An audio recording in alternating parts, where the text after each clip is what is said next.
ሚስቴ ላይ አገባሁባት። ይሄን ሲያውቁ ጓደኞቼ፣ ወዳጆቼ፣ ዘመዶቼና አባትና እናቴ ሳይቀሩ አበዱ። ለምንድነው ቤት የምትበጠብጠው? ለምንድነው እቺን የመሰለች ሚስትህን የምታስቀይማት? ምን አተህ ነው ከሷ?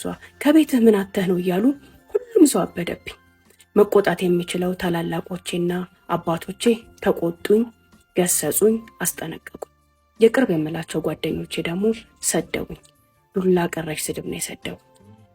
በመከባበርና በርቀት የማውቃቸው ወዳጆቼ ደግሞ መከሩኝ። እባክህን የ22 ዓመት ትዳርህን አትበትን፣ 6 ልጆችህንም ያለ አባትና ያለ እናት አታስቀራቸው። ያንተ ሚስት እኮ የ10 ሴቶች ግምት ናት። ከሷ ምን አተህ ነው ያን የመሰለ ሰው ሁሉ የሚቀናበት ቤትህን አታበላሽ እያሉ ሁሉም ሰው ተረባረበብኝ። ነገር ግን እኔ የማንም ቁጣ፣ የማንም ምክር፣ የማንም ስድብ አላስቆመኝም። ሚስቴ ላይ አገባሁባት። ትዳራችን 22 ዓመትን ያስቆጠረ ነው። በዚህ 22 ዓመት ትዳራችን 6 ልጆችን አፍርተናል።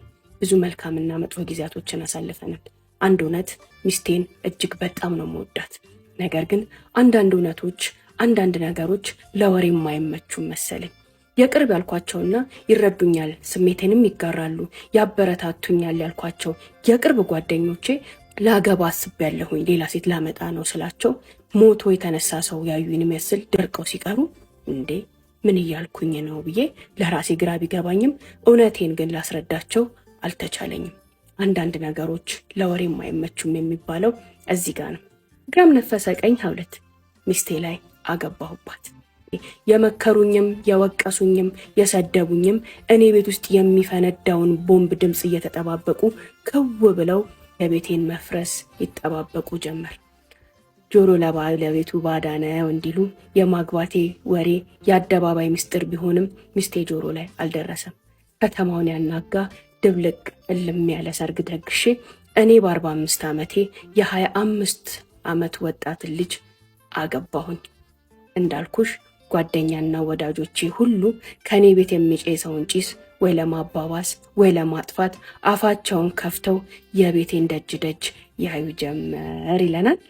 እንዴት ናችሁ ቤተሰቦች? አብራችሁኝ ስለሆናችሁ ስለምትከታተሉኝ ስለምታበረታቱኝ እጅግ በጣም አመሰግናለሁኝ። ቪዲዮዎችን ወዳችሁ የምትከታተሉ ሁሉ ፎሎ፣ ላይክ፣ ሪፖስት እና ሼር እያረጋችሁ አብራችሁኝ ቆዩ። እንዲሁም ቤተልሔም ሞል አንደኛ ፎቅ ብላችሁ ሀውለት ጋር አባያ፣ ቦርሳ፣ ጫማ፣ ድሪያዎችን ሀውለት ጋር ሳታዩ እንዳትገዙ እያልኩኝ ወደ ታሪኩ እሄዳለሁ። ሚስቴ ብዙ ዋጋ የከፈልኩባት ሴት ናት። እንደኔ የትኛውም ወንድ ለወደደው ሰው ላፈቀረው ሰው ህይወት ውስጥ ያን ሰው ለማግባትና ከዛ ሰው ጋር ለመኖር ዋጋ የከፈለ የለም ብዬ ደረቴን ነፍቼ እስክናገር ድረስ እሷን ለማግባት 1 ዓመት ሙሉ ሽማግሌ ልኬያለሁ። ለምን ካልሽኝ አባቷ ከልክለውኝ። አባቷ እንደ ማንኛውም ኢትዮጵያዊ አባት በመሰረታዊ የዲን እውቀት ነው የኖሩት። ጥልቅ የሆነ የዲን እውቀትን አለማግኘታቸው ሁሌም የሚቆጭና የሚያንገበግባቸው ሰው ናቸው። በዚህ ምክንያት የወለዷቸው ብዙ ሴቶች ስለሆኑ እነሱን በዲን ኮትኩተው ለማሳደግ ብዙ መከራቸውን አይተዋል። እንዳሰቡትም ግን ተሳክቶላቸው ልጆቻቸውን በዲን ኮትኩተው አሳድገዋቸዋል። ሁሉንም ልጆቻቸውን ታዲያ ሃይማኖቱ ትልቅ ደረጃ ለደረሰ አሊም፣ ለዳኢና ለሐፊዞች ካልሆነ በስተቀር እንደኔ ላለው ጃሂል አልድርም የሚል ንያ ስለነበራቸው የእሷን ታላላቅ የሆኑ ሁሉንም ሴት ልጆቻቸውን በህልማቸውና በእቅዳቸው መሰረት አላህ አሳክቶላቸው በዲኑ ትልልቅ ቦታ ለደረሱ ትላልቅ ሰዎች ሲድሩ፣ እኔና እሷ ግን ገና ወጣቶች ሆነን እሷም ቁርአንን እየቀራች እየተማረች ባለ ሰዓት ጎረቤታሞች ነንና በፍቅር ወደቅን። አባቷን እጅግ በጣም ታከብራለች፣ እጅግ በጣም ትፈራለች፣ አላህንም ትፈራለች። በሃይማኖት ተኮትኩታ ያደገች ሴት ናት። አንድም ቀን ወደ መጥፎ ነገር ሳንሄድ በአይን ብቻ እየተያየን በወሬ ብቻ እያወራን ወደ ኒካ መሄድ አለብን ተባባልን። እኔ ደግሞ እንደ ማንኛውም መሰረታዊ የዲን እውቀት ያለኝና አካባቢው ላይ በኖርማል ባህሪ የምታወቅ መስጂድ የማላዘወትር እንደውም አንዳንድ ሰዎች ዱርዬና ተራ ሰው የሚያረጉኝ አይነት ሰው ነኝ። እውነተኛው ባህሪ የዱርዬ ባይሆንም ከላይ ያለው አለባበሴ፣ ጸጉር አቆራረጤና አነጋገሬ ሊሆን ይችላል። እንዲሁም ደግሞ አካባቢ ውስጥ የሙላቸው ጓደኞችን ተገን በማድረግ ወጣ ያልኩኝ ሰው እንጂ የዲን ሰው አልመስልም ነበር። ትምህርትና አንዳንድ ነገሮችን ስላልተሳኩልኝ ከመሃል አቋርጫቸው ወደ ንግድ ዓለሙ ገብቼ ተፍተፍ ማለት ጀመርኩኝ።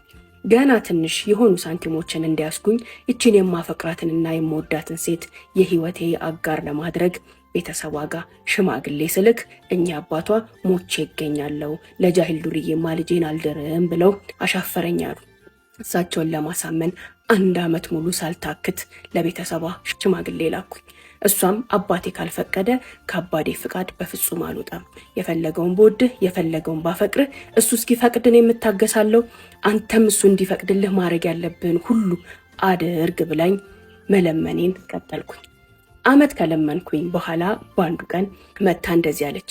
አባቴ እከሌ የሚባል እዚህ መስጂድ ላይ ለሚያሰግዱ አሊም እጅግ በጣም ትልቅ ክብርና ቦታ አለው። በጣም ይወዳቸዋል። ከእሳቸው ቃል መውጣት አይችልም።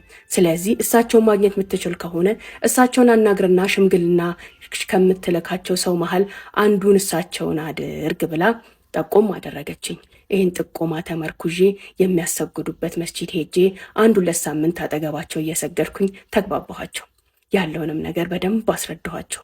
ምን ያህል እንደምንዋደድ፣ ምን ያህል እንደምንፋቀር፣ ሐራም ላይ ላለመውደቅ ለዓመታት ያህል አባትን ብንለምንም ፍቃደኛ እንዳልሆኑና እሳቸውን ግን በጣም ስለሚያከብሯቸው እሳቸው ሽምግልና ገብተውልን እንድንጋባ ጠየቅኳቸው።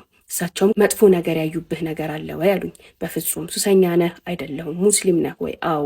ብዙ ነገሮችን ከጠየቁኝ በኋላ እሺ ብለው ዙሪያዬም ካሉ ጓደኞቼ ማንነቴን አጣርተው አባት ጋር ሽምግልና ገቡልኝ።